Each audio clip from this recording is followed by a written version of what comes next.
अस्तु, अधुना आरम्भं कुर्मः। 90 प्रसङ्गः। प्रथमं किञ्चित् सूचना दातुमिच्छामि। अग्रे किं भविष्यति नाम आषाढमासस्य स्पर्धा। द्वितीयवारं सम्यक् खलु गणे मया स्थापितं। गतवर्षस्य विजेतारः अपि अहं प्रदर्शयामि किञ्चित् अग्रे, परन्तु आगामि आषाढमासे, अधुना ज्येष्ठमासः अस्ति खलु, 2-3 दिनानि अनन्तरम् आषाढमासः आरभ्यते। आषाढमास आरभ्य शुक्लपक्ष प्रतिपद आरभ्य श्रवणमासपर्यन्तं, श्रवणमासस्य शुक्लपक्षपर्यन्तम् एकमासं प्रचलति एषा स्पर्धा। किं करणीयम् इत्युक्ते, एवं प्राम्प्ट् रूपेण कण्टेक्स्ट् अहं ददामि। दक्षिणाभिमुख्यां भित्त्याम् एकं सूक्ष्माकारं चित्रम् अस्ति। तस्य एकं रहस्यमस्ति। यदि त्वम् अर्धनिशायां रहस्यभेद इति 3 वारम् उच्चैः वदसि चेत् त्वं चित्रलोकं प्रवेष्टुं शक्नोषि। चित्रलोकस्य नद्याः उत्तरणं कर्तुं नाविकस्य साहाय्यम् आवश्यकम्, परन्तु नाविकाय 5 रूप्यकाणि दातुं मा विस्मर। अधुना मध्यरात्रः अस्ति। त्वं 3 वारं रहस्यभेद इति आक्रोशसि। अग्रे किं भविष्यति? न्यूनातिन्यूनं 20 वाक्यानि लिखित्वा कथां रचयतु। अवगतं वा? अहम् एकवारम् आङ्ग्लभाषायामपि वदामि। On the southern wall there is a small painting. अत्र स्थापितमस्ति खलु, एवं तस्य एकं रहस्यमस्ति, there is a secret. यदि त्वम् अर्धनिशायां in the middle of the night रहस्यभेद इति 3 वारम् उच्चैः वदसि, if you say रहस्यभेद 3 times, you can enter the painting world. चित्रलोकं प्रवेष्टुं शक्नोषि। चित्रलोकस्य नद्याः उत्तरणं कर्तुं, to cross the river, नाविकस्य साहाय्यम् आवश्यकम्. You need the help of the boatman. परन्तु नाविकाय 5 रूप्यकाणि दातुं मा विस्मर. But don't forget to pay the boatman 5 rupees. Now it is middle of the night. अधुना मध्यरात्रः अस्ति. त्वं 3 वारं रहस्यभेद इति आक्रोशसि। अग्रे किं भविष्यति? So you have to build the story. This is the initial context. You have to build the story, minimum 20 sentences, and submit it to samyakkhalu@gmail.com. अवगतं वा? स्वकथां samyakkhalu@gmail.com वैपत्रसङ्केतं प्रति समर्पयतु। स्पर्धा आषाढशुक्लपक्ष आरभ्य शुक्लपक्ष श्रवणमासस्य पर्यन्तं प्रचलति। स्पर्धाजेयं धनमपि अस्ति। प्रथमपदं ये स्वीकरोति, यः स्वीकरोति 3600 रूप्यकाणि प्राप्नोति। नो चेत् तस्य मूल्यस्य कृते चौखम्बा पुस्तकापणात् इष्टग्रन्थाः। द्वितीयपदं 2600 रुपीस्, तृतीयपदं 1600 रुपीस्। नो चेत् चित्रकारस्य वर्णाः क्रेतुमपि शक्यते। मया अत्र स्थापितं लिङ्क्। अस्तु, स्पर्धायाः निर्णेता अस्ति श्रीमान् गाडी मनोजः इति। सः बेङ्गलूरु निवासी एव। दिव्यवाणी संस्कृतम् इति संस्था चालकः अस्ति। संस्कृतभाषाप्रियः, ईश्वरभक्तः, स्वाध्यायशीलः। सः एव games.sanskrit.dev एव निर्माता, तस्य निर्माता। अध्यापने रतः, संस्कृतभाषापोषणाय कटिबुद्धश्च। गतवर्षस्य विजेताराः काव्या राघवेन्द्र, उषालक्ष्मी भट्ट, उषा पद्मिनी वडिवेल, नमिता नागराज, राजीव सिंह पटेल गतवर्षस्य विजेतारः। अहम् आशा करोमि अस्मिन् वर्षे अपि बहुजनाः भागं स्वीकृत्य विजेतारः भविष्यन्ति इति। अस्तु, अधुना कार्यसूची। चित्रस्य वर्णनं कुरु, तदनन्तरं शब्दस्य उपयोगं कुरु। कथामालिनी, अन्तिमे चन्दामामा कथा एकं वयं स्वीकुर्मः। किम् अभवत्? अस्तु, वर्षिता महोदय, भवती एव अधुना चित्रस्य वर्णनं कुरु। एकं चित्रं चिनोतु, तस्य उपरि 3 वाक्यानि रचयतु। अस्तु। वामतः अधः अस्ति चित्रं किल, तत् नागाल्याण्डस्य मणिपुरी डान्स् वा नृत्यनाम तथैव भासते, परन्तु एतत् मया काठ्मण्डु नगरस्य नृत्यं नेपाल् स्वीकृतम्। भारतदेशस्य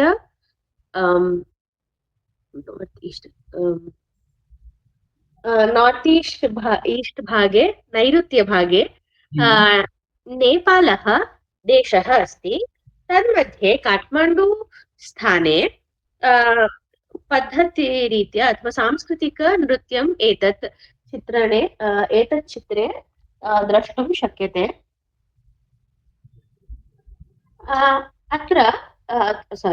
तत्र ललनाः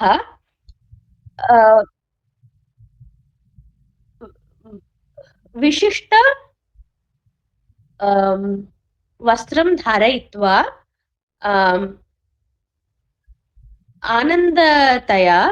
आनन्देन नृत्यं कुर्वन्ति। तथैव। अहं प्रथमचित्रं चिनोमि।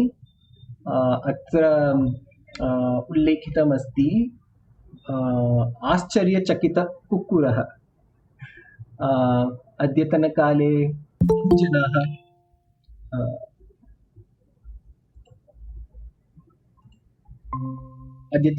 बहुजनाः शुनकः अपि कुटुम्बस्य सहोदररूपेण स्वीकुर्वन्ति। कुक्कुरः अपि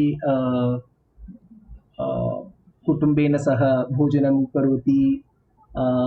सः अपि शय्यायां निद्रां करोति।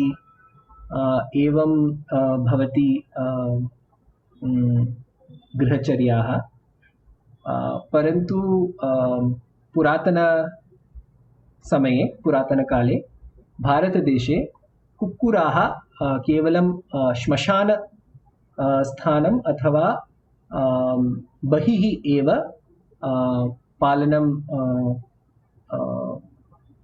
पालितम् आसीत्।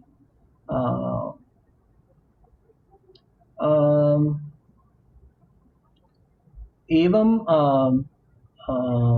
यथा कुक्कुरः गृहे न पालितम् आसीत्, तथैव अन्य मृगाः अपि गृहस्य बहिः एव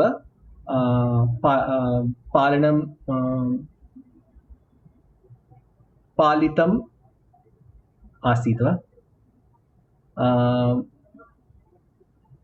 परन्तु अधुना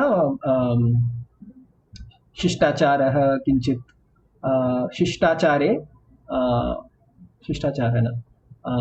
आचरणानि किञ्चित् भिन्नरूपेण कुर्वन्ति सर्वे। नमस्ते मालती महोदय। श्रूयते वा मालती महोदय? नमस्ते।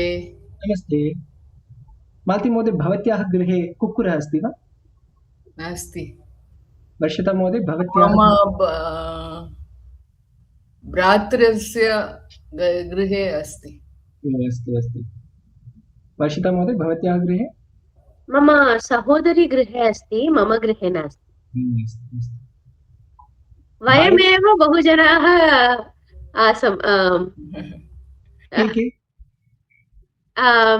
अहं जायिण्ट् फेमिलि मध्ये अस्मि। वयमेव बहुजनाः। तदर्थम् अन्य साकुप्राणि डोमेस्टिक् एनिमल् कोऽपि नास्ति। पालितमृगाः नास्ति गृहे। जनाः एव बहु सन्ति, जनसंख्या एव जनसंख्या अधिकमस्ति। सम्बन्धिनः अपि अत्र एव सन्ति। मार्गे एव वा? पार्श्वे एव? पार्श्वे एव सन्ति। अस्तु मालती-महोदय वर्षिता-महोदय उक्तवती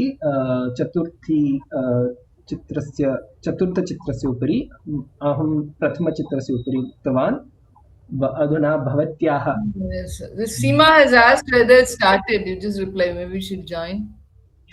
वदतु महोदय भवती प्रयासं करोतु अहं वदामि द्वितीयचित्र किम् अस्ति शतरञ्ज वा किं द्वितीय वा द्वितीय किञ्चित् abstract अस्ति यथा भवती चिन्तयति तथैव वदतु द्वितीयचित्रे आसन्दः अस्ति आसन्दस्य उपरि शतरञ्जस्य बोर्ड् अस्ति बोर्ड् मीन्स् शतरञ्जन नहीं शतरंज I think must be Urdu चतुरंग हाँ चतुरंगस्य फलकम् अस्ति फलकस्य उपरि कृष्ण सैनिकः कृष्णवर्णस्य कृष्णवर्णः नो कृष्णवर्णस्य कॉइन व्हाट कॉल इट पद अश्व व्हाट इज फुट सोल्जर दालम् अस्ति सेना सैनिकः सैनिकः अस्ति चतुरंग व्हाट इज गेम क्रीडा भारतदेशे बहु प्रसिद्धा अस्ति all are getting prizes so बहु all are getting prizes वा पदकः कोपी no कूपी what is that कोपः किं महोदय cup or medal or whatever पदकं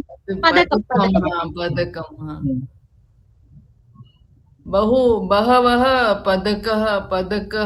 पदकानि नो पदकम् इज व्हाट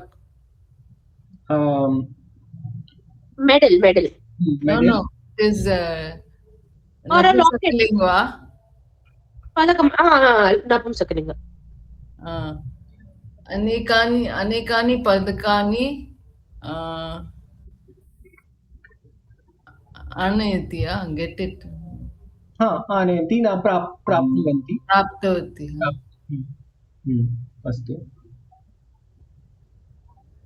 अस्तु महोदय यदा भवती उक्तवती खलु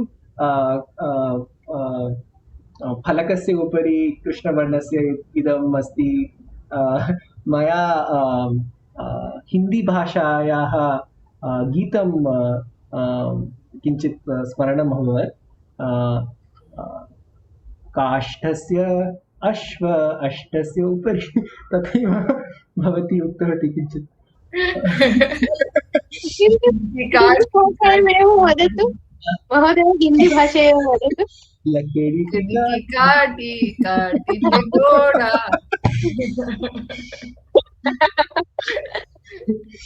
नमस्ते सीमा महोदय नमस्ते अहं चिन्तयामि भवती 8 वादने आगत्य दृष्टवती मया न आरम्भं कृतम् इति अतः भवती स्थापितवती खलु एवं दृश्यते अस्तु क्षम्यताम् सर्वे एकवारं किमपि उक्तवन्तः अधुना सीमा महोदय भवत्याः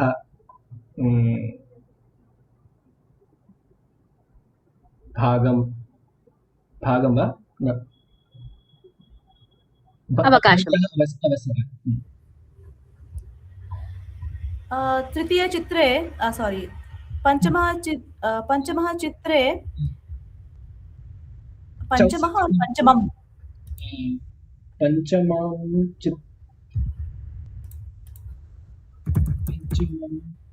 चित्रं पंचमी चित्रे पञ्चम चित्रं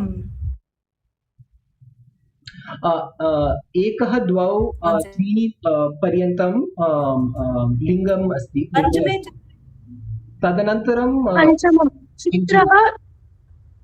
Chitraha is pullinga, right? चित्रं Chitram. Panchamam. Panchamam chitram. But I'm saying in the fifth picture. So Panchame chitre. पञ्चमे चित्रे एतत् चौसत् योगिनी देवालयः आमां जानामि तद् विषये पञ्चमे चित्रे मध्यप्रदेश राज्यस्य एकः स्थाने एकः ग्रामस्य बहिः बहु पुरातन मन्दिरम् अस्ति तस्य नाम अस्ति 64 योगिनी इति हिंदी भाषायां तत्र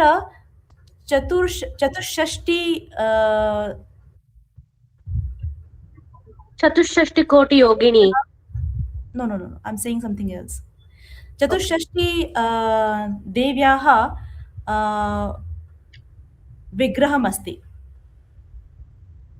विग्रहाणि सन्ति.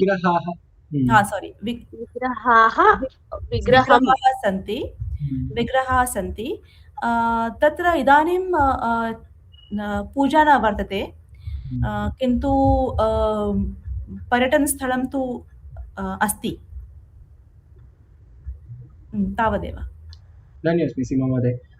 एतत् चित्रम् अस्ति खलु पञ्चमचित्रम् एतत् 64 योगिनी देवालयः ओद्रदेशे अस्ति. मयापि न ज्ञातं यथा मध्यप्रदेशे अस्ति तथैव अत्र ओद्रदेशे अपि अस्ति. किञ्चित् मध्यप्रदेशस्य 64 योगिनी प्रसिद्धमस्ति. अस्माकं पार्लिमेंट संसदभवन अपि तस्य आधारित एव. परन्तु अत्र यथा यत् स्थापितम् अस्ति चित्रं तद् ओद्रदेशस्य अस्ति. परन्तु यत् भवती उक्तवती सर्वं समीचीनम् एव महोदय. धन्योऽस्मि. अस्तु. 64 कोटि योगिनी एक कथा अस्ति, वक्तुं शक्यते वा?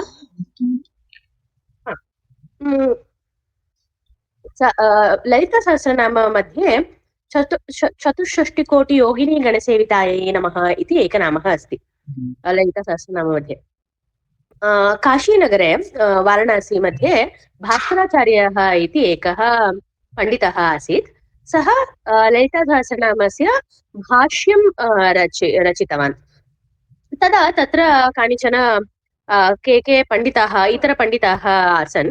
ते सर्वं दूषितवान् भास्कराचार्यं. किं भवान् सर्वनामस्य भाष्यं रचितवान् किल? तत्र 64 कोटि योगिनी गणसेवितायै नमः इति एकनामः अस्ति.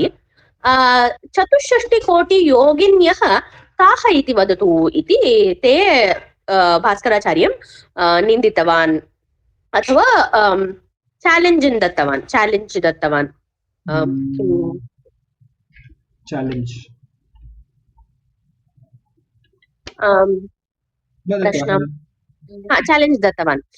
तदा भास्कराचार्यः किमर्थं किञ्चित् what he feels very अपमानित. He feels inferior. Or he feels completely scared also. सः भीतवान्. तदनन्तरं सः तस्य पूजागृहं गत्वा तत्र रुदति. अहं न जानामि के इति. भवती एव मया एतत् कार्यं कृतवती. भवती एव यः प्रश्नस्य एतत् प्रश्नस्य उत्तरमपि दातुं त्वामेव अर्ह. त्वामेव you are the capable one to answer this. ते सः रुदितवान्. तदनन्तरं competent is this what capable is सामर्थ्यं. या धन्यवादः भगिनी. त्वामेव समर्था. चैलेंज इज समाह्वय. अथवा समाह्वयम् प्रत्याह्वान if he challenged. प्रत्याह्वान् ओके प्रत्याह्वान् समाह्वयं दत्तवन्तः तदनन्तरं भास्कराचार्यः बहिरागत्य ते पण्डिताम् उद्दिश्य वदति अद्य सायङ्कालः सन्ध्यासमये सर्वे सन्ध्यावन्दनं कृत्वा गङ्गानदीतटम् आगच्छतु ललिताघाट इदानीं ललिताघाट अस्ति किल तत्र आगच्छतु अहं सर्वे 64 योगिन्याः नामानि वदामि इति तत्र सर्वे पण्डिताः आगच्छन्ति तद्दिने तत्सायन्त्रं सन्ध्याकाले भास्कराचार्यः बहु श्रीचक्र आराधक आसन् सः ध्यानं कृत्वा ललितादेव्याः प्रार्थनां करोति तत्समये 64 योगिन्यः सर्वे तत्र आगत्य आकाशात् गङ्गानदी उपरि स्थित्वा सर्वे ते तस्याः नामम् उक्त्वा परिचयं कृतवन्तः 64 योगिन्यः तदनन्तरं तत् के पण्डिताः दूषणं कृतवन्तः ते सर्वे दृष्टिः नाशम् अभवत् everyone loses their eyesight then before this happened or एतत् कदा ते सन्ध्यावन्दनं कृतवन्तः तत्र पूर्वं पूर्णानन्दः इति एकः पण्डितः अपि तत्र आसीत् सः एतत् पण्डितः कृते उक्तवान् भास्कराचार्यः बहु दैवभक्तः तस्य साकं मित्रत्वं करोतु शत्रुत्वं न करोतु सः बहु he has the support of God he says Purnanandah तदनन्तरं okay I'll complete this in English itself then they all goes and ask Purnananda they went and they asked sorry they asked sorry with these people sorry that much we can together what you said so far We can try. we can try तर्हि पूर्णानन्दं प्रति गत्वा क्षमायाचनां प्रार्थितवान् हा सत्यं पूर्णानन्द साकं गत्वा परिहारं प्रार्थितवान् तदनन्तरं पूर्णानन्दः अवदत् भवान् सर्वे भास्कराचार्यमेव ask to forgive क्षमाभिक्षं प्रार्थयतु इति तदनन्तरं भास्कराचार्यः एव पुनः ध्यानं कृत्वा प्रार्थनां कृत्वा ते सर्वे दृष्टिः पुनर्प्राप्तवन्तः Amazing. बहु मया एषा कथा पूर्वं न ज्ञातम् आसीत् तदनन्तरं भास्कराचार्यः तत्र अन्नपूर्णेश्वरी देवालये श्रीचक्र लिङ्ग उपरि श्रीचक्रं स्थापितवान् इदानीमपि तत्र गत्वा द्रष्टुं शक्यते अन्नपूर्णेश्वरी देवालये बलभागे रैट् सैड् दक्षिणभागे अस्ति बहु small place we have to go and go down 2 to 3 steps down if we go then we'll find linga on top of the linga we can see the Sri Chakra carved सूक्ष्म अस्ति वाराणसी मध्ये वा वाराणसी अन्नपूर्णेश्वरी देवालय मध्ये अस्ति यन्त्रेश्वर लिंग इति नामः सूक्ष्म सोपानस्य अवरोहणं कृत्वा तत्र प्राप्यते द्रष्टुं शक्यते हा धन्यवादः महोदय धन्यवादः रोचककथा आसीत् अस्तु अधुना शब्दस्य उपयोगं कुरु दा धातु उपयुज्य पञ्चवाक्यानि रचयित्वा अवसरः अन्यस्मै जनाय ददातु मया अत्र किमर्थं लट् लङ् लिट् लोट् विधिलिङ् स्थापितमस्ति इत्युक्ते पञ्चवाक्यानि रचनीयं खलु, अतः एकमेकम् अन्य लकारस्य आधारित प्रयासं शक्यते इति अत्र स्थापितमस्ति। परन्तु एवं नास्ति यत् यत् अत्र स्थापितमस्ति तस्य उपरि एव वक्तव्यम् इति, अन्य लकाराः अपि सन्ति, तदपि उपयोगं कर्तुं शक्यते, परन्तु दा धातु उपयोगं करणीयम्।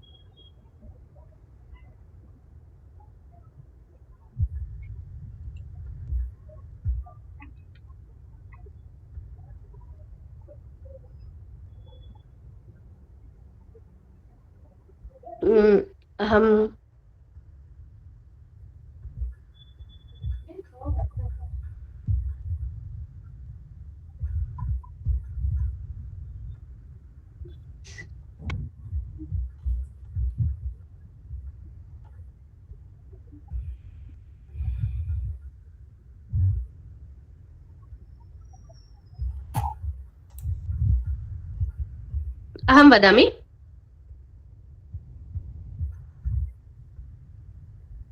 हरि ओम्। अग्निदेवः अर्जुनं श्वेतवाहनं श्वेतरथं दत्तवान्। गाण्डीवमपि अददात्। दत्तवान् अपि समीचीनं। दा धातु तव तु प्रत्ययः भविष्यति।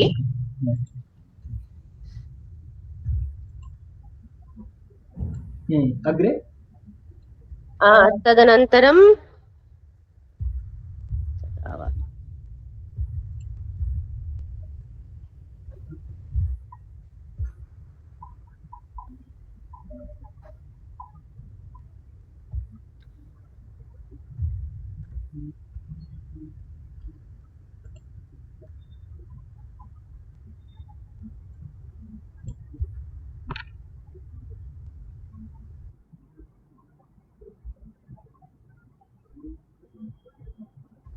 वदामि वा? आं वदतु महोदय। प्रथमं वाक्यं, श्वः पुस्तकं दास्यामि। तर्हि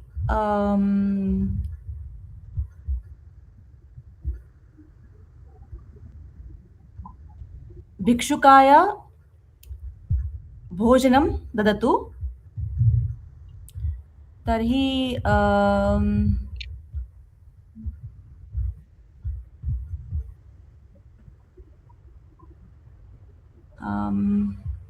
पुष्पं ददामि। देवालये पुष्पं ददामि। तावदेव। अस्तु महोदय, धन्योऽस्मि।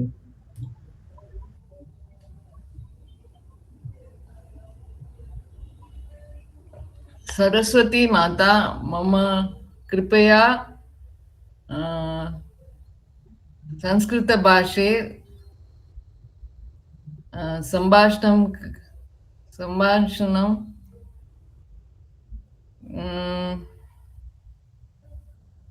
सम्भाषणसामर्थ्यं ददातु।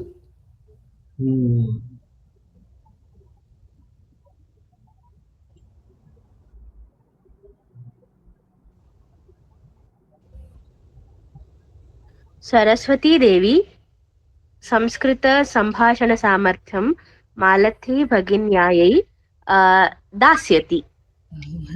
धन्यवादः।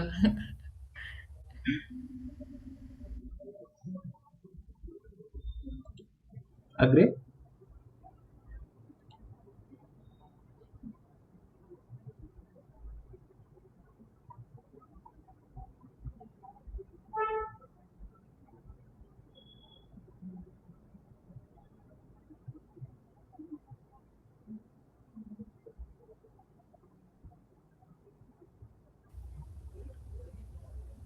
मम भ्राता शुनकाय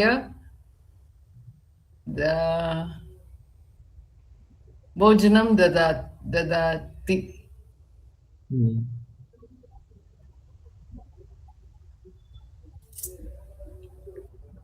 Hmm.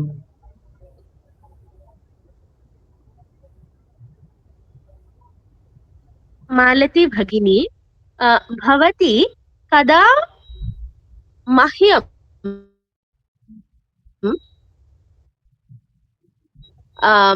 पानकं दास्यसि?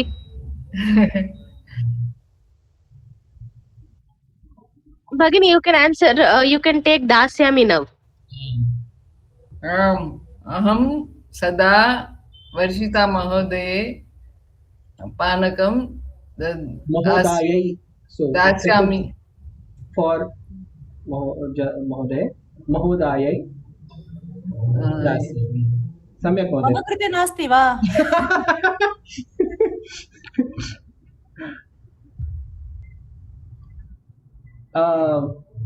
कृपया मालती महोदय कृपया सीमा महोदयै अपि मालती पानकं ददातु. पानकं दद्यात्. Or if I want to say tvam, then I can say dadyah.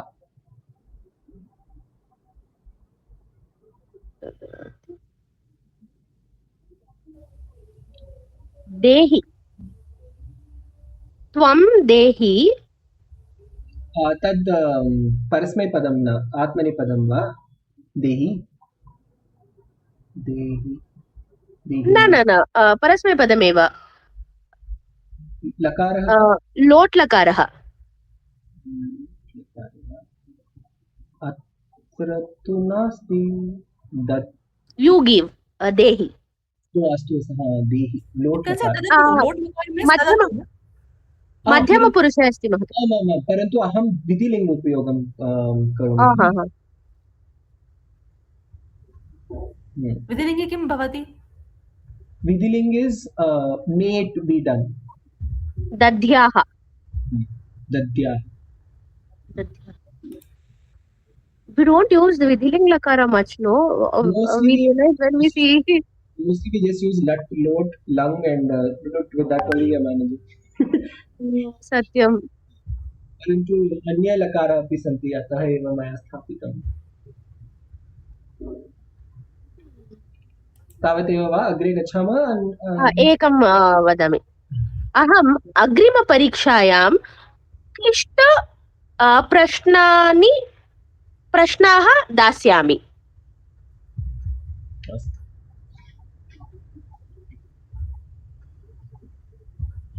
अग्रे गच्छामः वा? अस्तु. अधुना कथामालिन्यां काव्यमहोदय तु नास्ति, अतः अहं प्रार्थना करोमि वर्षिता महोदय भवती पात्रं स्वीकरोतु. गत शनिवासरे एका कथा वयं आरम्भम् अकुर्वन्. किम् अभवत् इत्युक्ते गतवासरस्य कथायाः वृत्तान्तं अधुना वदामि. सर्वे जनाः एकाकी स्वप्नलोके बन्धः सन्ति. वृक्षस्य शाखायाम् अहम् अत्र स्थापयामि. वर्षिता महोदय वरुणं प्राप्तवती. अर्थात् वयं सर्वे कथायाम् एव सन्ति अस्ति. उत्सन्नप्रासादस्य पुरतः एका मुखं विना महिला आक्रमणं कृतवती. तदा एकः क्षत्रिय सर्वान् रक्षणं कृत्वा मार्गदर्शनं ददाति. अस्तु. अधुना अहम् एवं वक्तुम् इच्छामि. वयं चत्वारः जनाः ये सन्ति सर्वे मिलित्वा एव स्वप्ने अनुभवः कुर्मः इति. एवं स्वीकृत्य कथायाः अनुवर्तनं कुर्मः. अवगतं खलु? पर्यायेण कथां कथयामः. एवं नास्ति एकवाक्यमेव वक्तव्यम् इति. यावत् पर्यन्तं कथायाः अग्रे वर्धनं कर्तुं वर्धनं कर्तुम् इच्छति तावत् पर्यन्तं कर्तुं शक्नोति किञ्चित् चित्रस्य सङ्केतं स्वीकृत्य कथायाः वर्धनं कर्तुं शक्नुवन्ति सर्वे अत्र पश्यतु अहम् आरम्भं करोमि क्षत्रिय आगत्य किञ्चित् मार्गदर्शनं ददाति खलु सः वदति भवनस्य अग्रे किञ्चित् गच्छति चेत् पण्यवीथि नाम मार्गं आगमिष्यति तत् स्वीकृत्य अग्रे गत्वा द्रोणीमुख नाम नगरं प्राप्यते तत्र देवस्थानं नो चेत् पन्थशाला गत्वा अग्रे कथं अस्य स्वप्नस्य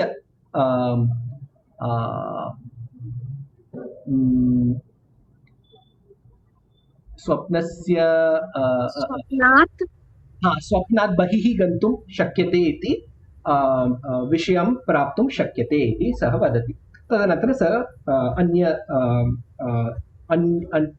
अन्य स्थानं गच्छति अधुना 4 जनाः द्रोणीमुखनगरं प्रति गच्छन्तः सन्ति अस्तु अधुना अहम् अत्र स्थापयामि अग्रे वदन्तु सर्वे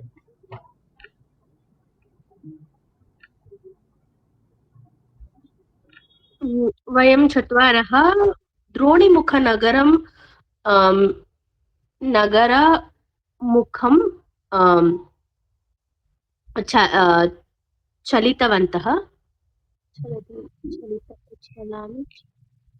चलामः अहं द्रोणीमुखनगरम् इति कुत्रापि लिखितं वा इति पश्यामि परन्तु इदानीं वयं सर्वे बुभुक्षाः आसं किल किं खादितुं शक्यते मालती भगिनी किञ्चित् अन्वेषयतु भोक्तुं किमपि मिलति वा इति प्राप्नोति वा इति मालती महोदय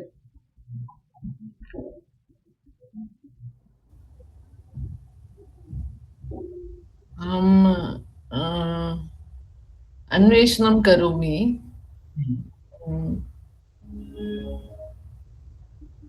दूरे एकवृक्षात् आम्रफलं बहवः आम्रफलम् अस्ति फलानि सन्ति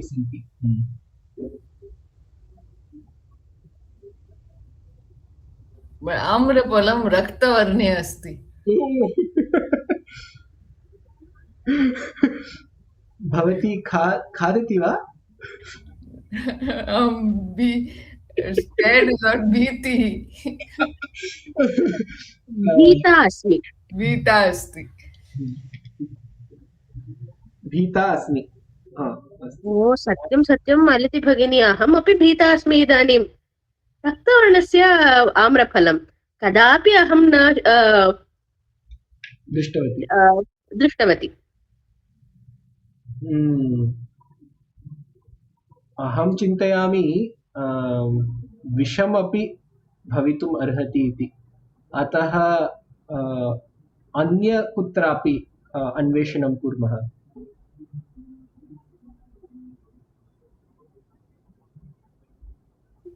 चलामः अत्र अन्य उत्सन्नः भवनं अस्माकं न वयं प्राप्तवन्तः अत्र घटस्य अन्ते अन्वेषणं कुर्मः वा अस्तु अस्तु घटस्य घट मीन्स घाट राइट न घटं okay okay that is ghatta pot ghatam is pot is it Ghata is tiram. Ghattah is tiram, right? Ghattah. No. Hindi ghat is tiram. Ghatta is pot. घट्टं संस्कृते तदेव घाट् इति Kali घट्टः No. In Hindi, ghat or the bank of a river is called Tiram in Sanskrit. Nadi Tire. No, I think she means the hills, the Western Ghat, Vela Ghat. Correct? No. Nadi Tirang Ghattaha is there. Not Ghataha. Ghataha is pot, I understood. Kim vadati Mahoday? Ghataha is pot, right? Bhavati There adna is something called as Ghattaha. This is this softened same- version, or the other version of Ghattaha is Ghat in Sanskritam. अस्तु घट्टः इत्युक्ते यत् western Ghats Eastern Ghats अस्ति तदेव इति वा नास्ति No, the Ganga Tire asti na. तद् घट् ओ अस्तु That's the Ganga main ghat yeah. तत् अस्तु कल्कत्ता नगरस्य नामः तत् शब्दात् एव उत्पन्नं काली घट्टः काली मन्दिरमस्ति किल काली घट्टः तत् अन्तरे समयान्तरे तत् कल्कत्ता इति चेञ्ज् अभवत् परिवर्तनम् अभवत् अस्तु अहं भवनस्य अन्ते गत्वा घटस्य अन्ते हस्तं स्थापयामि तदनन्तरं चीत्कारं करोमि भगिनी कुत्रापि घट्ट इत्युक्ते नदीतीरम् इति कुत्रापि नास्ति अहं द्विभिन्न सत्रे कोशे परिष्कृतवती अहं- कूल तट पुलिन सुरिदुभ्य नट अनूप नदी वप्र कूल नदीकूल अवारः कुत्रापि घट्ट इति नास्ति नास्ति वा एकवारं परिशीलनं करोति भगिनी परन्तु एतत् किम् अस्ति किल खाली घट्टः एतत् अहम् एकत्र पठितवती कालीघट्टः इति नामात् कल्कत्ता इति नामं प्राप्तम् इति अहम् एकवारं पठितवती अन्यत् एकवारं परिशीलनं करोमि चिन्ता मास्तु अहमपि कक्षायाः अनन्तरं स्थापयामि खलु शब्दाः कोशे तत् अहं पुनः दृष्ट्वा स्थापयामि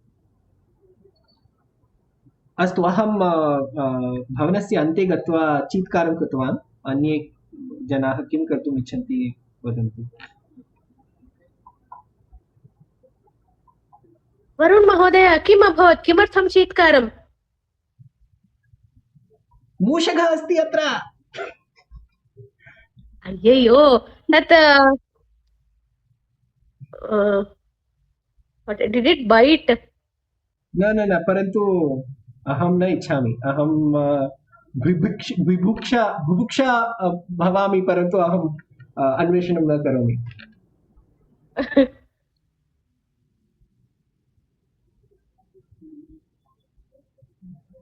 सीमा महोदय भवती किञ्चित् किमपि कर्तुं न इच्छति वा अहं तु कथायाम् एव बहु लास्ट् अस्मि अतः केवलं प्रेक्षकवत् श्रोष्यामि अस्तु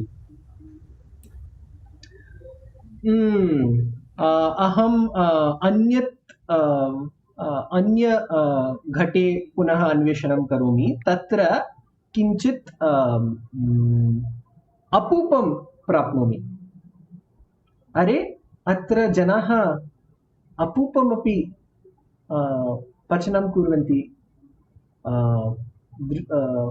अहं किञ्चित् अन्वेषणं कृत्वा पश्यामि एतत् बहु उष्णः अपि अस्ति अर्थात् जनाः किञ्चित् कालानन्तरं पूर्वमेव पचनं कृतवन्तः अतः वयम् एतत् किञ्चित् भोजनं कर्तुं शक्नुमः किं वदति वशिता महोदय एककार्यं करोतु महोदय किञ्चित् अपूपं मूषकः अस्ति किल तदर्थं ददातु चेत् वयं सम्यक् उपायः वशिता महोदय। यदि मूषकः जीवति चेत् तदा वयमपि खादितुं शक्नुमः इति स्थापयामः खलु। सत्यम्। अस्तु अस्तु, परन्तु मया किञ्चित् अत्र अहं कोऽपि द्रष्टुं न शक्यते, जनाः अपि नास्ति अत्र। तदा अत्र उष्णः अपूपं कथं प्राप्तम् इति किञ्चित् शङ्का अस्ति मया। प्रायशः बुभुक्षा कारणार्थं वयं सर्वे किञ्चित् भ्रमः दृष्टवन्तः वा? शक्यते शक्यते, तत् भवितुं शक्यते। अस्तु, अधुना अहं किञ्चित् अपूपं मूषकस्य कृते ददामि। अहो, किम् अभवत्? मूषकः बहु मूषकः वदति मैत्रीत्वं प्रदर्शयति मम कृते। अयो, किं करोमि अधुना? अहं मूषकाः न इच्छामि, परन्तु एषः मूषकः अधुना मम समीपे एव आगच्छति पुनः पुनः। अस्तु, अपूपं समीचीनमेव इति अहं चिन्तयामि। अधुना खादामः। अस्तु, स्वीकरोतु वशिता महोदय, मालती महोदय। ददातु महोदय, धन्यवादाः। सीमा महोदय तु भ्रमस्य कारणेन किमपि न वदति। अपूपं स्वादिष्टम् अस्ति, बहु मधुरम् अस्ति। अहो, चौरः चौरः इति कोऽपि वदति। अरे, कः एषः? एकः सैनिकः आगत्य वदति, ओ चत्वारः चोराः, भवन्तः सर्वे एव द्रोणीमुखनगरस्य भोजनानि सर्वाणि चोरयन्ति। अधुना कुत्रापि भवन्तः पलायितुं न शक्नुवन्ति, आगच्छतु दुर्गं प्रति इति उक्त्वा सः अस्माकं कारागारं प्रति नयति। अस्तु, अग्रे अन्य कोऽपि। चिन्ता नास्ति, ह्यः बहु क्लिष्टम् अभवत् किल, किञ्चित् निद्रां कुर्मः। कारागृहे वा? कारागृहे वा? I thought of saying we all woke up. कार्यागृहे एव। अत्र किञ्चित् सुरक्षा अपि अस्ति, चिन्ता नास्ति। ते भोजनमपि ददति। भोजनमपि ददाति, जलमपि ददाति, चिन्ता नास्ति। किञ्चित् समयं पर्यन्तम् अत्र विश्रामं प्राप्नुवन्तः, तदनन्तरं पश्यामः। अस्तु, मालती महोदय, तदा वयं सर्वे सुप्रभातं सङ्गीतं श्रुत्वा पुनः निद्राभग्नः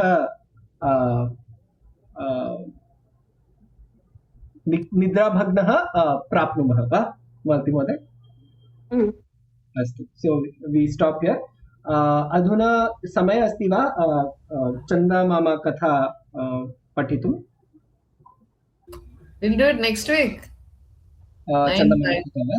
अस्तु, अत्रैव स्थापयामः वा? अस्तु, कथामालिनी अग्रिमशनिवासरे पुनः अनुवर्तयामः। पुनः कारागृहे एव कारागृहात् राजं प्राप्नुमः। अस्तु, शुभरात्रि। अग्रिमशनिवासरे अहं चिन्तयामि मेघदूतमपि आरम्भं प्रयासं कुर्मः इति। अतः कथामालिनी अनन्तरं किञ्चित् मेघदूतं पठामः। अस्तु अस्तु, शुभरात्रि। शुभरात्रि, धन्यवादाः। राम राम।